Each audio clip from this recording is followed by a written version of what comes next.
Assalamualaikum warahmatullahi wabarakatuh. Pada kesempatan kali ini saya dan teman saya akan membahas mengenai sejarah dan administrasi sistem pendidikan di Indonesia. Yang pertama yaitu pada masa prakolonial atau masa kerajaan.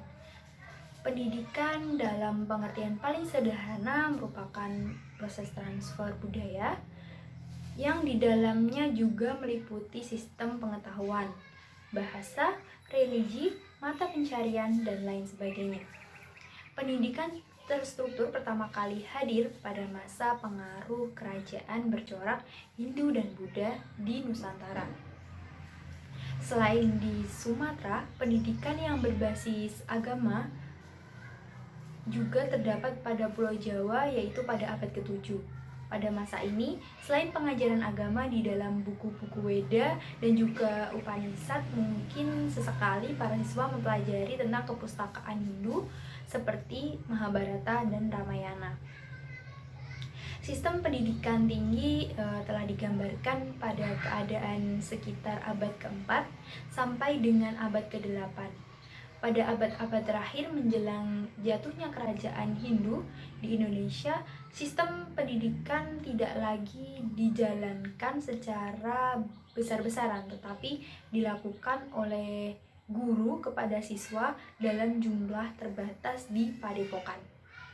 Pendidikan di zaman kerajaan Hindu-Buddha diarahkan pada kesempurnaan pribadi, terutama pada lapisan atas dalam hal agama, kekebalan dan kekuatan fisik, keterampilan dan juga keahlian memainkan senjata dan tentunya menunggang kuda. Pada perkembangan selanjutnya setelah keruntuhan kerajaan bercorak Hindu dan Buddha, lembaga pendidikan Islam telah memainkan fungsi dan perannya sesuai dengan tuntutan masyarakat pada zamannya.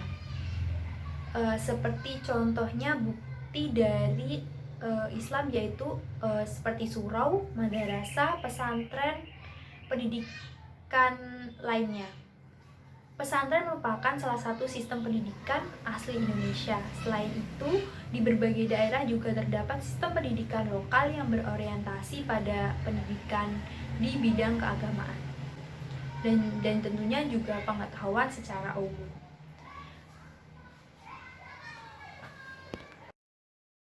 Pembahasan yang kedua yaitu di masa kolonialisme, yaitu interaksi antar bangsa Eropa.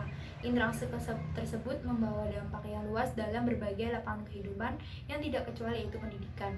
Pada tahun 1536, penguasa Portugis di Maluku bernama Antonio Galvano di bawah pimpinan Vasco da Gama mendirikan sekolah-sekolah seminari untuk anak-anak dari pemuka-pemuka pribumi. Pada permulaan 1850 didirikan sekolah kelas 1 yang lamanya 5 tahun. Sekolah ini disediakan pada anak-anak dari lingkungan pegawai pramupaja yang ditempatkan di kota-kota karisidenan. Konteks dari pendidikan dan pengajaran ini pada prinsipnya adalah untuk memenuhi kebutuhan pegawai rendahan di kantor-kantor pramupaja atau kantor-kantor yang lain.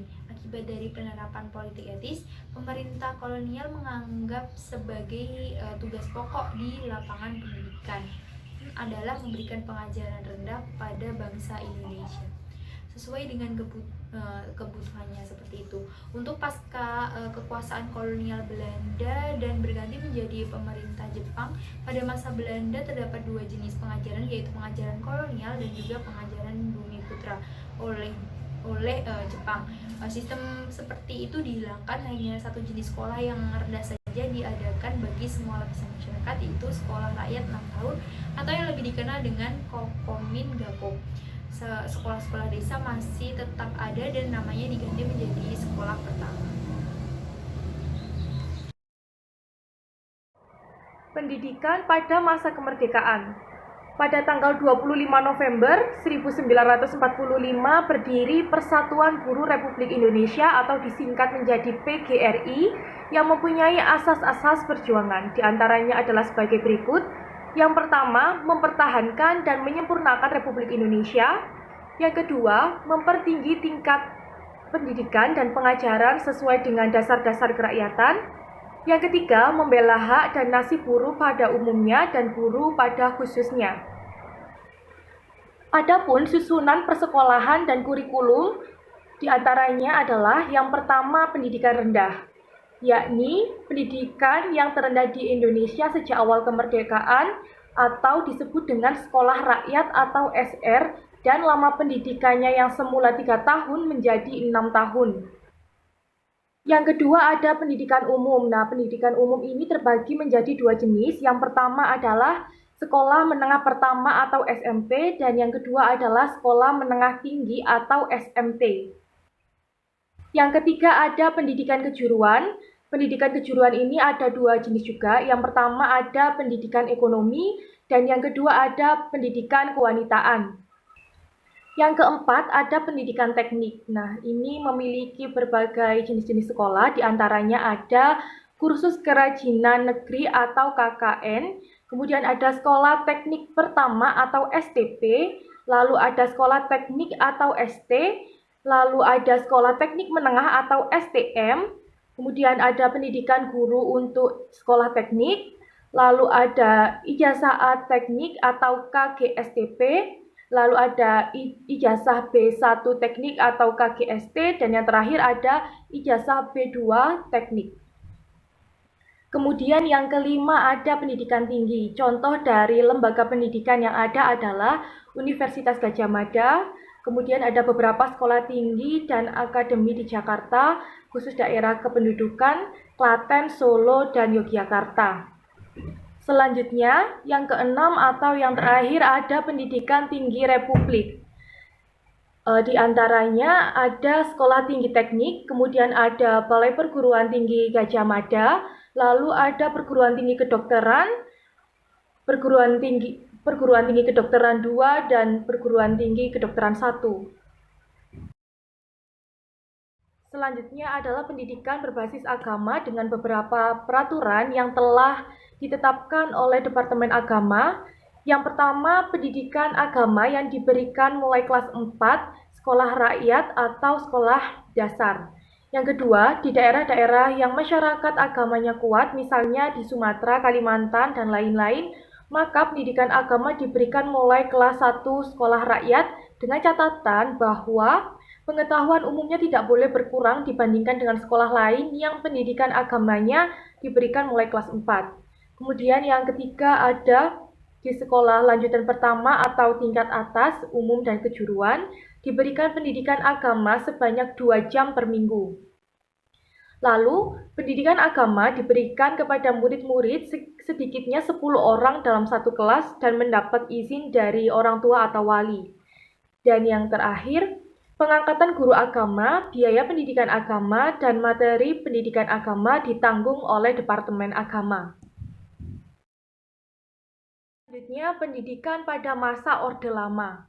Nah, pada masa ini diadakan penyesuaian kebijakan pendidikan dengan manipul dan diinstruksikan sebagai berikut. Yang pertama adalah menegaskan Pancasila dan manipul sebagai pelengkapnya sebagai asas pendidikan nasional. Yang kedua, menetapkan Pancawardhana sebagai sistem pendidikan yang berisi prinsip-prinsip. Nah, prinsip-prinsip ini diantaranya yang satu, perkembangan cinta bangsa dan tanah air, moral nasional atau internasional atau keagamaan. Kedua, perkembangan kecerdasan. Yang ketiga, perkembangan emosional, artistik atau rasa keharuan dan keindahan lahir batin. Yang keempat, perkembangan kerajinan tangan. Dan yang kelima, perkembangan jasmani. Kelanjutan dari penyesuaian kebijakan tadi, yang ketiga dan yang terakhir menyelenggarakan Hari Krida atau hari untuk kegiatan-kegiatan lapangan kebudayaan, kesenian, olahraga, dan permainan pada tiap-tiap hari Sabtu. Pada masa itu juga dirumuskan beberapa kebijakan, diantaranya adalah menghasilkan sarjana-sarjana Pancasila atau manipul dan ahli untuk melaksanakan pembangunan, kebijaksanaan negara sosialis yang mendidik sarjana-sarjana red and expert, sarjana-sarjana demikian membawa kemajuan pusat dalam bidang pembangunan. Kemudian mengintensifkan dan dorongan penelitian-penelitian, baik penelitian dasar maupun terapan, yang ditujukan kepada kebutuhan masyarakat Indonesia dengan memberikan prioritas kepada bidang sandang, pangan, dan pembangunan. Dan kebijakan yang terakhir, mewajibkan kepada perguruan-perguruan tinggi untuk mengintegrasikan dirinya dengan masyarakat sehingga dapat menjadi mercusuar guna menghindarkan pemisahan-pemisahan perguruan tinggi dari persoalan-persoalan masyarakat yang aktual. Posisi siswa sebagai subjek dalam kurikulum Orde Lama. Yang pertama, rentan tahun 1945 sampai dengan 1968. Kurikulum pertama yang lahir pada masa kemerdekaan memakai istilah dalam bahasa Belanda leerplan, artinya rencana belajar. Perubahan arah pendidikan lebih bersifat politis dari orientasi pendidikan Belanda ke kepentingan nasional. Yang kedua ada rencana pelajaran terurai 1952. Kurikulum ini lebih merinci setiap mata pelajaran yang disebut rencana pelajaran terurai 1952. Silabus mata pelajarannya jelas sekali dan seorang guru mengajar satu mata pelajaran. Pada masa ini memang kebutuhan peserta didik akan ilmu pengetahuan lebih diperhatikan dan satuan mata pelajaran lebih dirincikan. Kemudian ada kurikulum 1964. Pada masa ini sudah dibentuk mengenai susunan sekolah-sekolah negeri, kemudian organisasi dan administrasi pendidikan, dan dibentuk juga perubahan sekolah-sekolah. Pendidikan Islam pada masa Orde Lama ini dibentuk yang pertama tingkat pendidikan Madrasah Ibtidaiyah selama 6 tahun, Madrasah Tsanawiyah selama 3 tahun, dan Muslimat selama 6 tahun. Pendidikan di Indonesia pada masa Orde Baru. Secara umum, tujuan pendidikan telah dinyatakan dalam Undang-Undang Dasar 1945 Bab 12 Pasal 31 yang berisi tiap-tiap warga negara berhak mendapatkan pengajaran. Pemerintah mengusahakan dan menyelenggarakan satu sistem pengajaran nasional yang diatur dengan undang-undang. Dalam ketetapan MPRS, isi pendidikan harus memuat yang pertama, mempertinggi mental, moral, budi pekerti, dan memperkuat keyakinan beragama. Yang kedua, mempertinggi kecerdasan dan keterampilan. Dan yang ketiga, membina atau mengembangkan fisik yang kuat dan sehat. Ini juga dibentuk badan pengembangan yang bertugas yang pertama, mengoordinasikan serta menyelenggarakan penelitian dalam bidang pendidikan. Yang kedua, mengadakan eksperimen-eksperimen dan proyek-proyek perintis dalam rangka pengembangan pendidikan. Yang ketiga, menyiapkan rencana program dan kebijaksanaan untuk Menteri Pendidikan dan Kebudayaan. Nah, pada masa ini juga dibentuk Pelita 1 dan merumuskan kedudukan pendidikan tinggi di dalam pembangunan nasional. Rumusan tersebut memberikan ruang kebebasan dunia akademik berkaitan dengan keilmuan dan mendorong kreativitas sehingga memunculkan ilmuwan dan tokoh bangsa. Selanjutnya dibentuk BPP dengan tugas mengadakan penelitian dan pengembangan untuk menunjang program-program pendidikan. Kemudian dibentuk Pelita 2 dengan tujuan mewujudkan pengembangan pendidikan dan ilmu pengetahuan. Setelah itu, diusahakan penambahan fasilitas-fasilitas dengan prioritas yang tepat disesuaikan dengan kemampuan pembiayaan, baik yang bersumber dari negara maupun dari masyarakat. Dan yang terakhir, lahir instruksi Presiden untuk pembangunan sarana sekolah dasar. Kurikulum pada masa Orde Baru. Yang pertama ada kurikulum 1968. Kurikulum 1968 merupakan tonggak awal pendidikan pada masa Orde Baru. Kelahiran kurikulum 1968 bersifat politis, mengganti rencana pendidikan 1964 yang dicitrakan sebagai produk Orde Lama. Jika dari segi tujuan pendidikan, kurikulum 1968 bertujuan bahwa pendidikan nasional ditekankan pada upaya untuk membentuk manusia Pancasila sejati, kuat, dan sehat jasmani, mempertinggi kecerdasan dan keterampilan jasmani, moral, budi pekerti, dan keyakinan beragama. Kemudian ada kurikulum 1975. Dasar pendidikan pada masa ini adalah pendidikan nasional berdasarkan atas Pancasila dan bertujuan untuk meningkatkan ketakwaan terhadap Tuhan Yang Maha Esa, kecerdasan, keterampilan, mempertinggi budi pekerti, memperkuat kepribadian, dan mempertebal semangat kebangsaan agar menumbuhkan manusia-manusia pembangunan yang dapat membangun diri sendiri dan bersama-sama bertanggung jawab atas pembangunan bangsa. Selanjutnya ada kurikulum 1984.